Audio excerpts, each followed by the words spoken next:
Okay, I'd like to talk about specific episodes of the Dick Van Dyke Show, and one you brought up earlier is That's My Boy. That's My Boy was our first episode, and certainly it was exciting, and it evolved to being a very a momentous moment in the Dick Van Dyke Show history. It was the opening show of the third season, and the story was that Dick was obsessed with the idea that their son Richie was the baby of another couple whose wife was in the hospital at the same time giving birth to a child. And all the evidence that he could dig up, it was very funny being this precise, almost an Inspector Clouseau character looking. He says, their name was Peters, ours Petrie, very close names, and we're both you're in room 387, and she was in room 378. All of those clues, and at one point he was even going to footprint the baby, when she caught him. And of course he had to keep all of this suspicion to himself, which is a great comedy device because he wanted to keep it from his wife. He didn't want to upset her. He didn't want her to, this is her darling little baby. Anyway, he finally says, he calls the other people, the Peters family, and says, my name is Petrie and so, and your wife, you guys had a baby the same day as my wife, etc., etc., etc. And I think we have to deal with this fact that we may have the wrong babies. And he tells Laura and of course she says, oh, that's ridiculous, that's ridiculous, that's ridiculous. He says, no, sweetheart, I'm sure. And I know it's tough to handle, all this drama. And the doorbell rings, and in walks Greg Morris and his wife, the black actor, Greg Morris, who became famous on Mission Impossible. When he walked in that door, the audience exploded in that theater, in that stage, and they didn't stop laughing. And I think Sheldon and Carl have said that it's the longest single laugh ever on that series. But the joke was not on the black couple. The joke was on Dick Van Dyke, the schmuck. As Dick Van Dyke used to say, he said, schmuckery is the best thing you can do. Have a guy who thinks he's something else and he's being a schmuck. Well, that stunning laugh, and then with Greg Morris and his wife, I forget the name of the actress who played it, just standing there laughing at him because they came knowing what this guy would react to. It was one of the biggest surprises, which is one of the essences of a good comedy show, that when the audience, you really surprised them at the end. And this certainly was a surprise because there was no hint. No hint. I mean, who could have? And it was one of the first examples of using a multicultural storyline without being condescending or getting into trouble. And it was, and Greg became a long good friend after that. Because Sorry, do you remember whose idea it was, that ending? Was that yours, or did I can't actually say whether it was mine or Billy's, but that was one of the things about our partnership over the years, or even working on that show, when somebody would say, who thought of that? And I don't know. I don't remember. It was an evolution of working together. And the less pride you have in individual lines, I think the better off you'll be. Anyway, there were some other episodes that had significance to us too. There was one called October Eve, which was based on something that happened to a friend of ours, discovering a nude picture of his wife from early part, whatever, a nude portrait, not a photograph. So we said, okay, Sally goes to an art gallery, and there is a picture of a nude lady who looks exactly like Laura. So, of course, we don't see that. Those were the days on television when you couldn't. Thank goodness for that, because what evolved was she tells Laura, and Laura is mortified. She is mortified. that this picture, which was painted when she was a young dancer, but she was not nude. She was wearing a leotard. So the most marvelous scene was of Dick Van Dyke walking into that art gallery to look at this picture of his nude wife. The audience does not see the picture, but they are screaming because they can imagine what Mary Tyler Moore looks like without any clothes on. The imagination at that point. But his reaction of this guy and going, oh God, and trying to shield people from looking at the picture of his wife. And of course, then Carl Reiner played the painter. His name was Karpetner. And Dick goes and asks him, how dare he do that? And Dick wants to buy the painting or sell it to somebody, put it on a mountaintop. And actually, I have, but I don't have it here with me, the Dick Van Dyke and Carl Reiner proceed to do a painting themselves with squirt guns, squirting paint, and I have it in my office. But that was an example of a show that really worked with the audience's imagination. Sometimes it's a much more powerful thing than the actual visual, and of the jealousy that worked really well.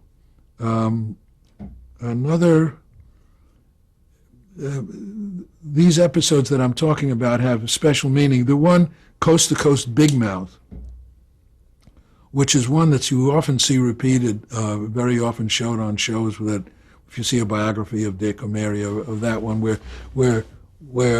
which turned out to be an Emmy. We won an Emmy for that because it was an episode where Laura and her best friend next door, and Annie Gilbert, they go to a daytime quiz show, and one of those quiz show hosts who bait people into saying the wrong thing causes Mary, the Laura character, to blurt out that Alan Brady wears a toupee.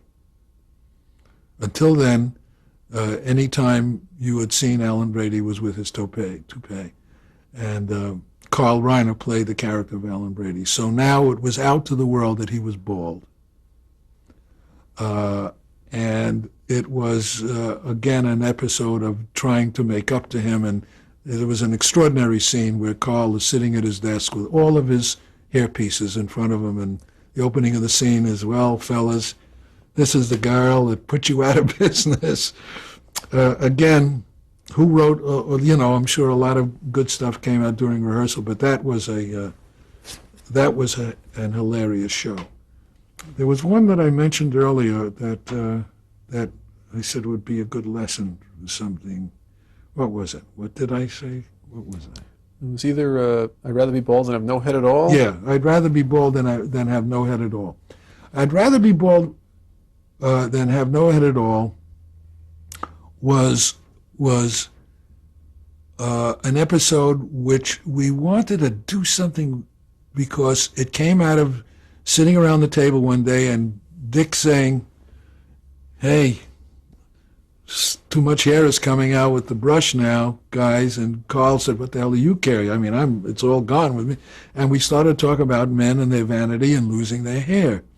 But we wanted to do a show, what if Rob Petrie were bald? But we couldn't do that, without getting silly and stupid. And then Carl said another one of his great lessons. He says, when you want to do things that are really outrageous and outlandish, make it a dream, because anything happens in a dream. And that's what that show was. And we didn't reveal it was a dream until halfway through. And what the trick on that was, and of course there was it with the cabbages growing on his head. It was all wildness and crazy, and it was really funny. It was really a very broad show. But the trick in that one was we made the audience believe it was his dream, when at the end of the show we revealed it was her dream. And that really worked well. So when you want to get crazy, you do dreams. Dreams are the best way to go crazy, because we've all had dreams that are just absurd. What the heck is that? We want to do something crazy and really a straight show. Make a dream. That's a comedy writer's lesson.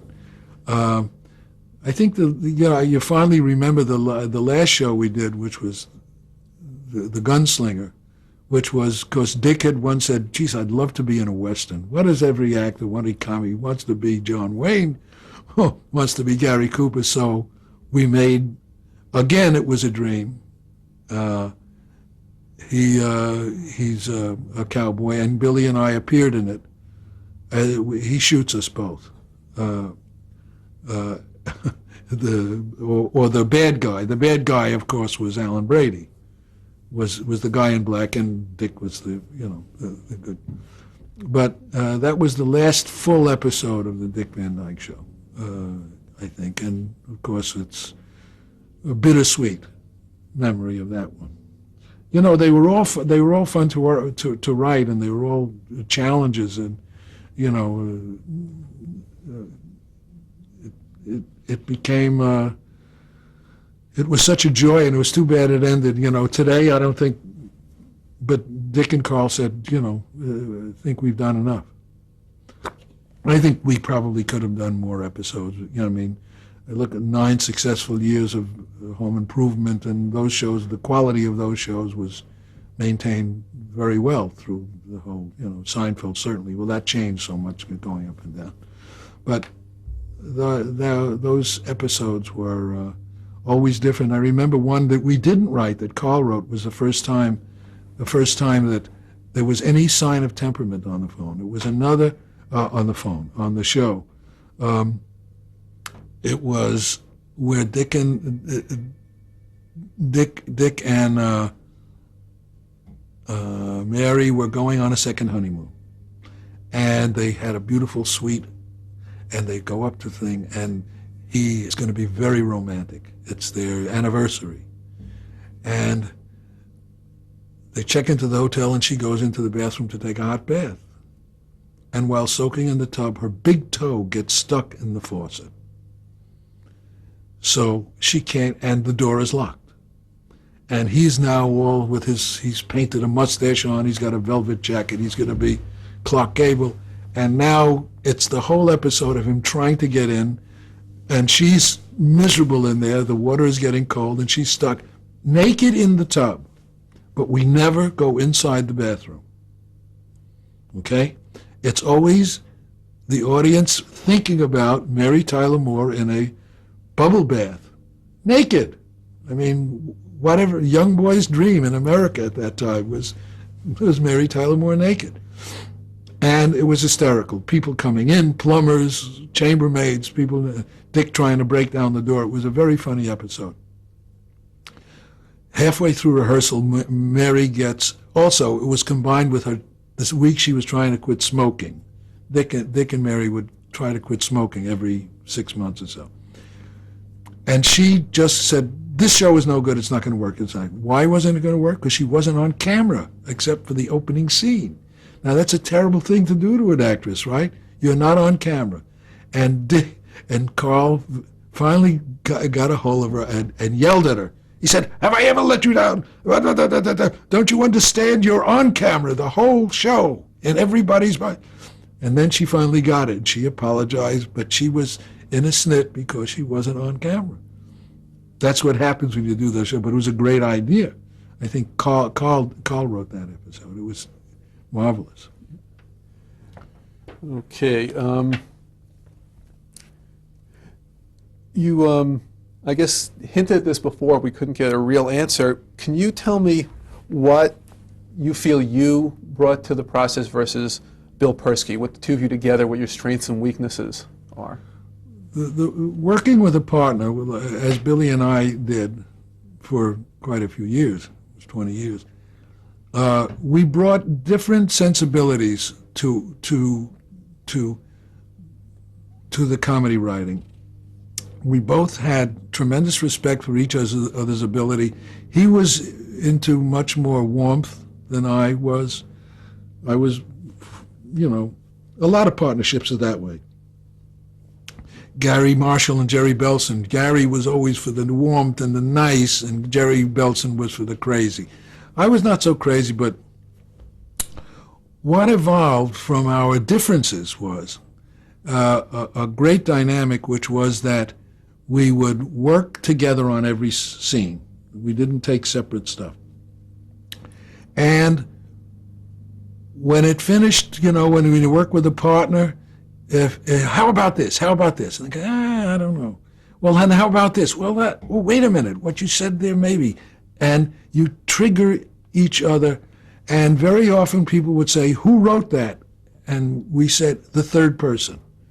A third writer evolves from the two different writers. And it does.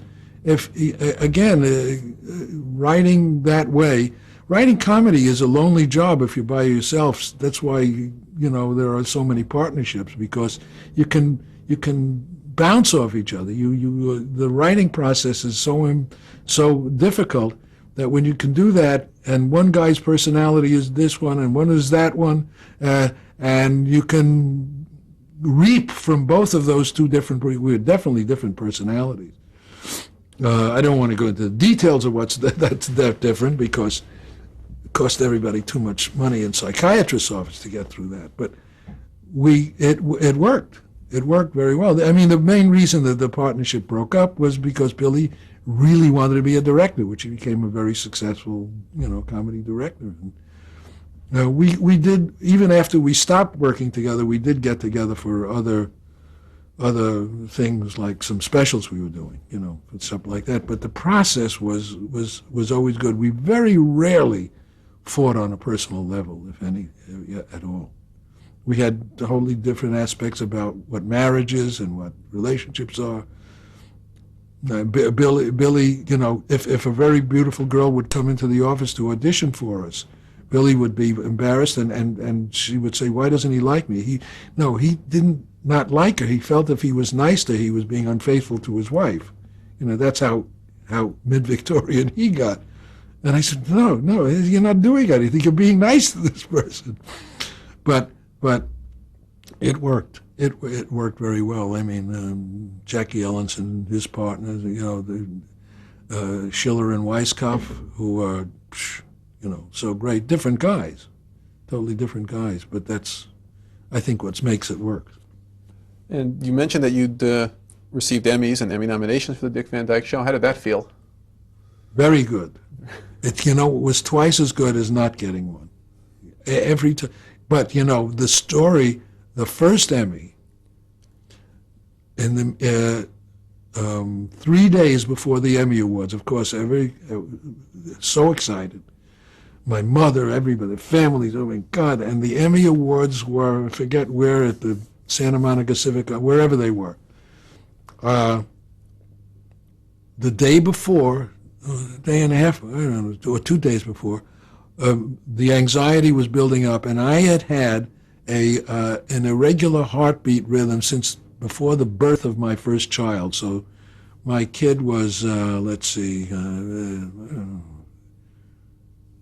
15, 16 at the time, 17. I had not life-threatening, but a very rapid heartbeat. Just gets rapid. So that happened in the middle of the night.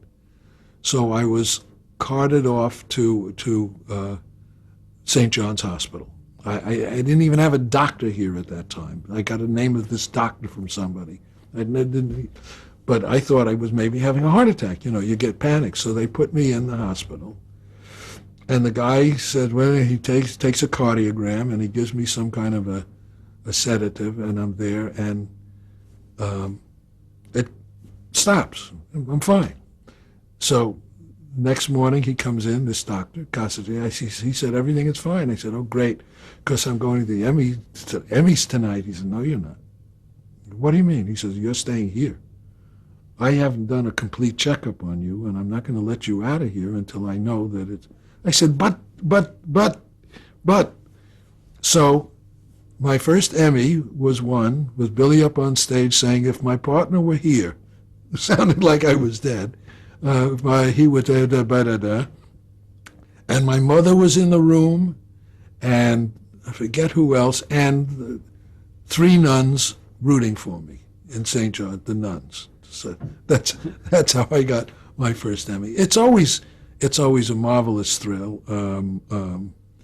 Then we got our second one, and it's always thrilling, We subsequently won for Bill Cosby special, and we go up to talk, but his manager and partner pushed us out of the way, so we didn't get to say anything. It's always, but awards, that's like, people say, oh, Emmy, no. Emmy awards are wonderful, but it's not. What really is the great thing is the work. That's just the thing you don't shoot for. You don't write or shoot for that. We never did. We never. I don't know why, but we never did a job to think, oh, we're going to become rich and famous from this job. No, we did a job because it sounded like a good job, and we wanted to do it well. And boy, I wish people would. I know people today, kids, who they're writing a script and they're practicing their acceptance speech in an award. Dummy, nobody's going to even make this yet. What are you practicing? Well, it's going to be so great that everybody. Don't think about that. Don't think about that. Just think about doing the job right. I mean, that's. And if it comes, it comes. Period. Did you ever expect the Dick Van Dyke Show would be remembered as fondly as it is today? I think the Dick Van Dyke Show deserves the attention that it gets today because it was done so well. And again, that's not because of Carl's vision and because of the way it was. It absolutely deserves all the attention it gets as one of the milestones of great television. I think, and certainly a lot of great and wonderful shows have followed it. But I know a lot of the men and women who have written on those shows, and they looked when they were trying to break in, like Billy and me. And even the younger guys say that was like a landmark piece of perfect kind of work. Absolutely. And around the time you're working on this show, John F. Kennedy was shot, was assassinated. Where were you when you heard that? We were working on a script we had written about Richie's birthday party. And we were on stage rehearsing when someone came in and said, guess what, John Kennedy has been shot. And of course we were all stunned, and Rosemary broke down, Mary broke down, and then a report came in that he had died. Naturally, we stopped rehearsing. The show was canceled for that week. But I remember one moment when Billy and Carl and Sheldon and I were standing outside of our little building where our offices were. We walked out there to stand in the sun. We needed some warmth. And we were just standing there, and we were reacting differently, all of us. Of course, there was this tremendous sadness and this shock. But Sheldon was so angry, he was pinching his fist like this. How could I thought he was going to try to go after those people. He was furious. Yeah, that was, you always remember those things where you are, I remember Pearl Harbor. Nobody in this room here can remember Pearl Harbor, but I was lying on the living room floor in our apartment in Brooklyn, listening to a football game on the radio when that happened. Yes, you always remember those defining moments. So that's the Dick Van Dyke Show for us. I'd like to move on now. During the run of the series, you also wrote a special for Julie Andrews. What was that like? While Julianne, while we were working on the Dick Van Dyke Show, we got a call from Bob Finkel, who was the producer when we were fired from the Andy Williams Show, who regretted that decision, but it was something that he couldn't avoid, and asked us if we would come back and write on the Andy Williams Show, and we said we can't do that now. We're doing this. He said, but he said he was doing a special with Julie Andrews and Gene Kelly Oh boy! So we were asked, and we wrote that, and it was a great joy. And I think Ray Charles did some special, the white Ray Charles, uh, uh, who was, the Ray Charles singers of Perry Como fame. He was a great musician, wrote a lot of great special material, and it was a chance to work again with Gene Kelly, the first time professionally, and it was terrific. And she was wonderful. She was just a wonderful girl, wonderful professional woman, just marvelous. That was neat. I think a guy named Alan Handley was the director of it. That I don't remember, but I think so. It was a good show. It was a good show. And I guess also at that time you wrote freelance scripts for the Bill Dana Show. Yes, Billy Dana, who was my old friend, who got us our first job down there, Billy Dana had his own series that Sheldon Leonard was the executive producer of, and so we wrote some scripts for that. Unfortunately, that show, Gary Crosby, Bing's son, was Billy's sidekick on that. He played Jose Jimenez, the bellhop, Unfortunately, that show didn't last long, but we wrote scripts for that too. Yes. And then I think we wrote some for the second Dick Van Dyke show that they did in Arizona. We did a few of those. I think Saul Turtletaub and Bernie Ornstein were producing that at the time, who had worked for us on That Girl. Yeah, which came after the Van Dyke show, yeah. Actually, we'll be talking about that in 1 second. I just want to go back to one thing. In the 50s and the early 60s was the era of McCarthyism. And I want to just touch on that because I think it's important that people remember that and what happened. Were